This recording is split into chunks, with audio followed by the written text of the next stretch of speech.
Ford's Transit Connect is a small van with big ideas.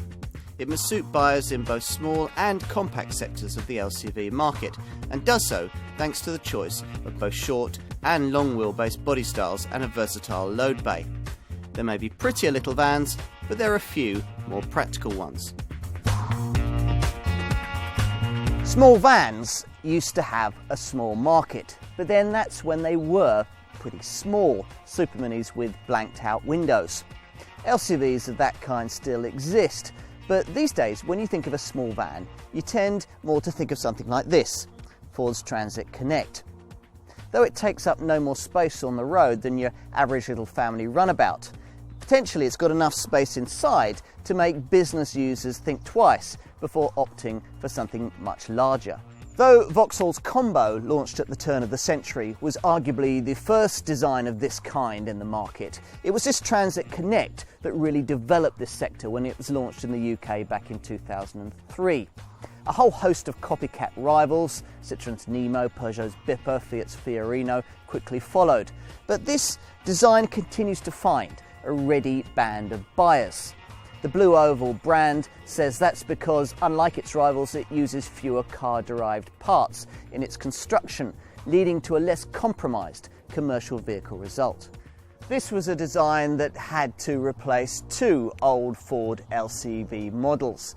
The Courier, essentially a 1990s Fiesta with a metallic shed bolted on the back, and the Escort van, essentially an Escort estate with blanked out rear windows.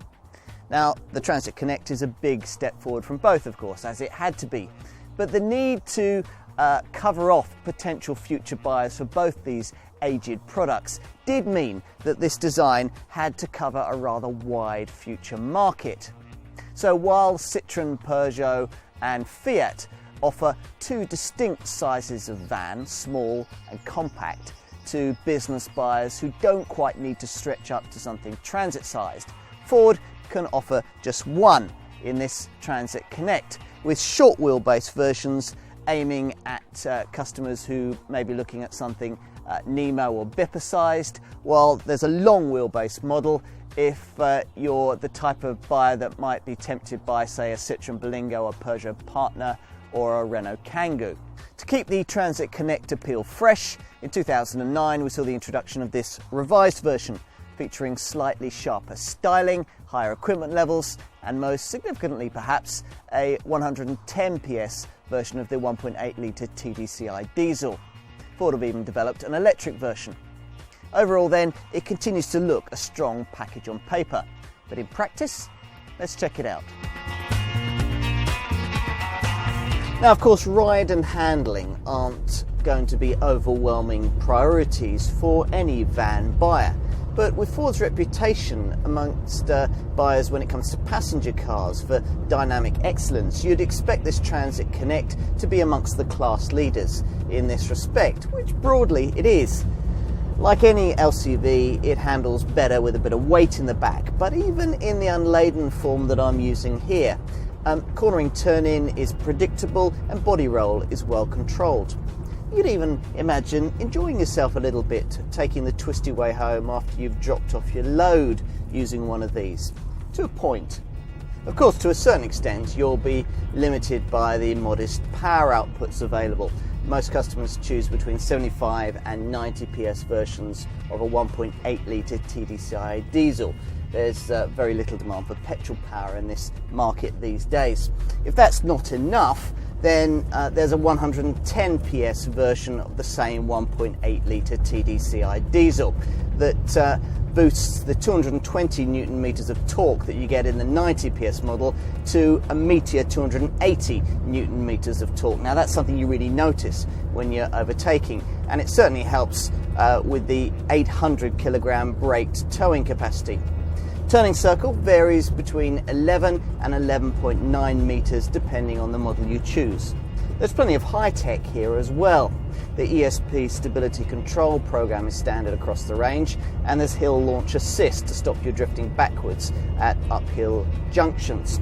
Anti-lock brakes with hydraulic brake assist are also on the menu, as is active yaw control to assist with oversteer and understeer. There's also roll movement intervention to assist with body roll, and if the worst comes to the worst, rollover mitigation. From the outside, it's clear that Ford's development team have prioritised function over form with this design, so it's practical and very boxy looking. The 2009 update brought a trapezoidal shape to the front bumper and grille, as well as reshaped headlamps, smarter side body mouldings and restyled rear taillights. Inside, where build quality from the Turkish factory remains solid, it's much as before, though there's now more widespread use of switchgear and design cues from plush Ford passenger models like the S-Max. Customers of early Transit Connects might notice more comfortable seats and more durable, better quality materials used throughout the cab. Now, one of the advantages of the fact that this design must cover both small and compact LCV market segments is the fact that affordable variants like this one are actually really very big inside. If you come to this Ford familiar with models like Citroen's Nemo or other little LCVs like Peugeot's Bipper, then you'll immediately notice upon entry to a Transit Connect that there's more head and shoulder room and plenty of storage space. Though it's difficult to know where you'd put a sandwich box, a flask or a big bottle of water, you do get useful compartments both in front of the gear stick and behind the handbrake, and in the centre section here between the seats there's a neat tray for coins or tokens in front of two large drinks cup holders. There's a decently sized glove box, an optional tray under the front passenger seat, some rather narrow door bins in each of the doors. There's a tray on top of the centre console that can hold up to A4 size documents, and though I haven't got it here, there's a full width optional shelf above the driver's head. Oh, and a hook for your Friday night curry. Getting comfortable at the wheel is easy thanks to a steering column adjustable for both reach and rake. Now, most Transit Connect customers opt for this extra cost fold forward front passenger seat. When it's folded, you've also got these useful cup holders, and the thing can function as an impromptu desk. Outside, one neat security touch is that you'll need the ignition key to open the bonnet.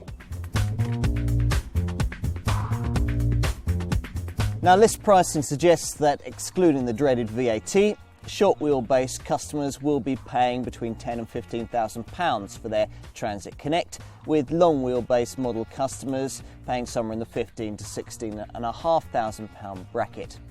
Now, your major decision in Transit Connect purchase is between those two body styles. The short wheelbase low roof model that I've got here takes on small Super Mini based LCV rivals like Citroen's Nemo and Peugeot's Bipper, offering a choice of 75, 90 or 110 PS versions of the 1.8 litre TDCi diesel engine. Now, with whichever of those you choose, you've got a choice of two payload capacities, either the T200 model, which gives you up to 638 kilograms, or the T220 variant, which boosts that up to 843 kilograms. Now, if all of that really isn't enough, then for a model-for-model premium of around £1,000, you can stretch up to a long wheelbase Transit Connect model. It's offered with the same three 1.8 litre TDCi diesel engines, but here there's a high roof and there's a bigger payload capacity of up to 902 kilograms. And this model variant is there to take on family hatch-based compact LCV rivals like Peugeot's Partner and Citroen's Berlingo. Now, if your business needs to occasionally transport more than one passenger, you may be interested in the option of the crew van variant with its fold-out rear bench. If your business prioritises the transport of people rather than packages, you may also want to look at the Tornio Connect model with space for 5, a variant that may even interest car buyers currently looking at van-based models like Fiat's Cubo or Citroen's Nemo Multispace. And mindful of the ever-present need to save the planet, Ford has even developed an electric version of this design with an operating range when fully charged of up to 80 miles. Whichever Transit Connect model you choose, equipment levels run to a reach and rake adjustable steering wheel, see your home lights that stay on at night to guide you to your front door, a central locking system that can unlock remotely both the cab and the loading area separately, a hill start assist system that stops you drifting backwards at uphill junctions, a full steel bulkhead and a sliding side door. Though there's only 2 speakers on the CD stereo system on base models like this one, you do get steering wheel controls for the audio setup. Plusher variants include things like front fog lamps, air conditioning, Bluetooth connectivity for your mobile phone, a heated front windscreen and rain sensing wipers. Safety-wise, though only a driver's airbag is fitted at standard, it's laudable to note that Ford has decreed that the potentially life-saving ESP stability control system should be fitted as standard across the range, and that's unlike the situation you'll find with many rivals.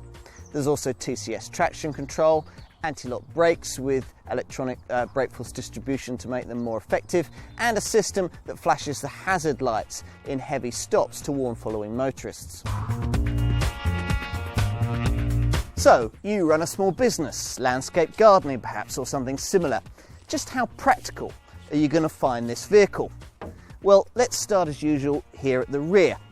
All Transit Connects come with these normal side hinged twin rear doors, and if you want you can open them out still further to 250 degrees as an option where they latch against the sides of the vehicle. But if you need to, there's the further option of a top hinged hatchback style single rear door, though if you specify that then you might have trouble getting a forklift close enough to the back of the vehicle to properly fully use the available load space. Mind you, unless you've got really heavy loads, you might not need a forklift anyway, given a rear loading height that can be as little as 598mm. Even bulky stuff should go in okay, even in this low roof short wheelbase model, which has a rear door aperture of 1145mm high and 1293mm wide. Beyond that, there's a 2.8 cubic metre loading space, or as much as 3.4 cubic metres if you go for the fold flat optional front passenger seat. There's a load space length of 1739mm and a load space width of 1490mm, narrowing to 1226mm between these 2 wheel arches, or in a load space height of 1193mm. Now, if you're planning to make the most of all this space, then you'll need to know the payload capacities for this short wheelbase model. For the T200 variant, it's up to 638 kilograms, while if you go for the T220 model, it's up to 843 kilograms. But you know what it's like, there are always going to be occasions when all that won't be quite enough. And on those occasions, you may wish that you'd opted for the high roof long wheelbase model.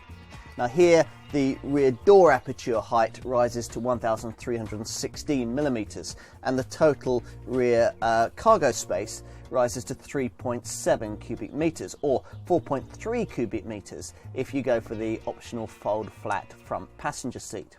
That's thanks to a load space height increase to 1364mm and a load space length increase to 1986mm.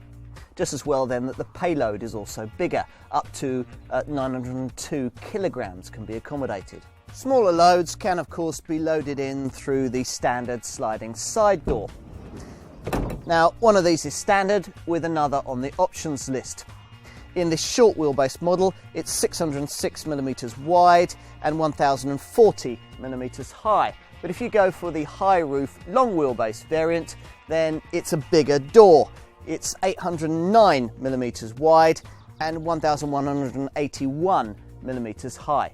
To keep your cargo from moving around, up to 6 load lashing points can be used to secure it. And if those don't suit your particular requirements, then you can take out the load lashing eyes and reposition them in up to 10 different screw points around the load bay. Now, if you do forget to tie things down and everything slides forward, then you'll be glad of the full steel bulkhead, which in full height form can be specified with a glazed window. A tailored loading mat is provided for the floor of the load bay, and there are half-height protective panels. But to really guard against scrapes and dents, there's no substitute for the full ply lining kit that I've got here. As for operating costs, well, service intervals for the 1.8 litre TDCI diesel engine are set at every 15,000 miles or every 12 months, and every Transit Connect is protected by a 3-year 100,000 mile warranty, extendable up to 5 years, plus there's 8 years of anti-perforation corrosion protection. Now, with the 75 and 90 PS models that most customers buy, buyers can expect around 37 miles to the gallon on the combined cycle. Emissions are very competitive, and you can improve them still further on 90 PS and 110 PS models by opting for a coated diesel particulate filter. The ultimate solution here, though, is the all-electric version that Ford have developed, offering zero emissions and a fully charged operating range of up to 80 miles. The Transit Connect comes from a long line of Ford vans dedicated to building British businesses. It remains a practical, well-rounded, no-nonsense package that still does a very effective job for Ford in appealing to buyers in the small and not so small panel van sectors. And it stacks up well against obvious rivals who clearly look very carefully at what this LCV can offer, but in many respects have failed to improve upon it. It was just as well, though, that the changes wrought to this improved version were introduced. The greener, more efficient 1.8 litre TDCI diesel engine was welcome, as was the standardisation of ESP stability control across the range. With electric power in its future, this Connect will remain an alternative that all buyers in the compact and small van sectors will need to consider. Tough, practical and ready for anything, just as every Transit should be.